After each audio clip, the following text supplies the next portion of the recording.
Penerimaan diri adalah tentang merangkul semua aspek dari diri. Kekuatan, kelemahan, kebiasaan, semuanya. Ini adalah bagian mengakui keadaan Anda saat ini tanpa menghakimi. Anda menerima di mana Anda berada dalam perjalanan Anda, dan penerimaan ini mendorong harga diri kepada Anda sendiri. Kadang-kadang kemudian menjadi harga diri dan kebanggaan yang disampaikan orang pada orang. Apakah ini boleh atau tidak? Mari kita selesai.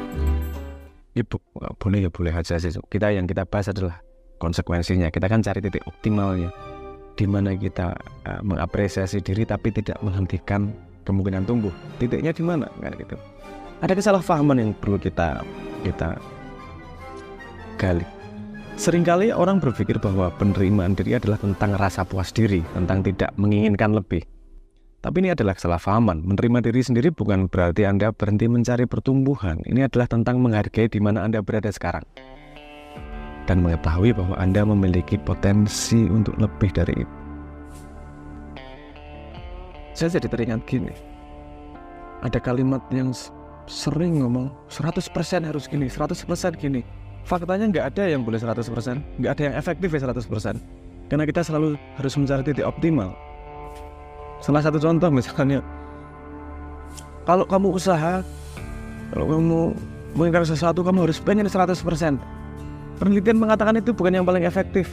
Kamu pengen aja 85%, karena justru dengan itu hasilmu lebih baik daripada ketika kamu pengen 100%. Kenapa ini? Nah, ini menarik ya. Karena kita tuh hidup di titik optimal, bukan titik maksimal. Nggak mungkin manusia sampai pada titik maksimal, karena kita manusia multi aspek.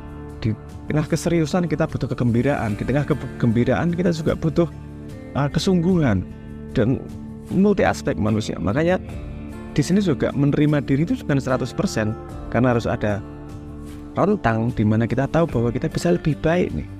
Mengapresiasi diri tapi juga mengacknowledge, mengiyakan kemungkinan bahwa kita bisa lebih baik. Bisa lebih baik itu pada pola growth mindset. Jadi kalau ini siapa sih ngomong pertama ya? Carol Dweck kalau nggak salah. Carol Dweck itu dia growth mindset, dia yang ngomong konsep itu. Keyakinan bahwa kemampuan dan kecerdasan kita dapat dikembangkan melalui dedikasi dan kerja keras. Ini adalah percaya bahwa kemampuan kita bisa berkembang. Artinya kalau kita percaya kita bisa berkembang, kita nggak boleh juga puas pada diri kita sendiri. Kan di sini paradoknya. Ini ada potensi jebakan. Pertumbuhan konstan tanpa mengakui pencapaian kita yang sekarang dapat menyebabkan kelelahan atau perasaan tidak mampu secara terus-menerus. Kok nggak sampai-sampai ya, itu juga bikin capek juga. Kuncinya adalah mengenali dan merayakan pertumbuhan sekecil apapun. Kita tumbuh selangkah, yeay, aku udah di segini loh. Tapi jangan berhenti di situ. Sehingga orang yang sangat membanggakan dirinya saat itu dan menganggap orang lain salah, itu adalah orang yang paling susah tumbuh pasti. Orang yang paling susah tumbuh adalah orang yang paling mudah menyalahkan orang lain, karena dia tidak pun bisa melihat potensi dirinya, tidak tahu.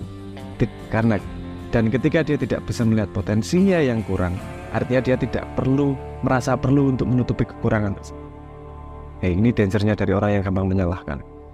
Tapi ini dengan teori of mind kita juga bisa melihat bahwa orang yang begitu mudah menyalahkan, begitu mudah ngejudge, artinya dia pertumbuhannya pasti terbatas nih. Ini untuk para bos yang pintar cari pekerja pasti nggak mau cari orang-orang yang kayak gini nih. Cari orang-orang yang growth mindset, maksimal pada dirinya yang sekarang tapi tidak menutup dirinya pada kemungkinan masa depan. Artinya tidak mudah ngejudge, tapi mencari tahu. Tidak mudah menyalahkan, tapi mencari tahu apa yang kurang dari diri saya, gitu. Nah, ini ada dua area tadi itu yang kita bahas. Memahami bahwa diri sendiri itu keadaannya sekarang itu belum optimal, tapi juga pantas dirayakan yang ada sekarang itu. Kita harus menjembatani kesenjangan itu.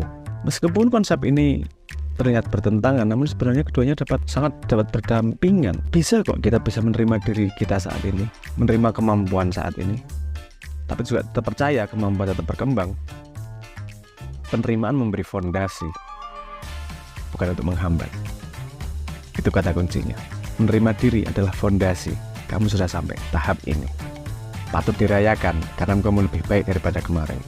Tapi tidak terlalu dibanggakan karena kamu bisa menjadi lebih baik. Malu kalau untuk berubah. kadang-kadang perubahan itu lebih baik. Itu yang membuat pembangkangan diri itu agak-agak berbahaya.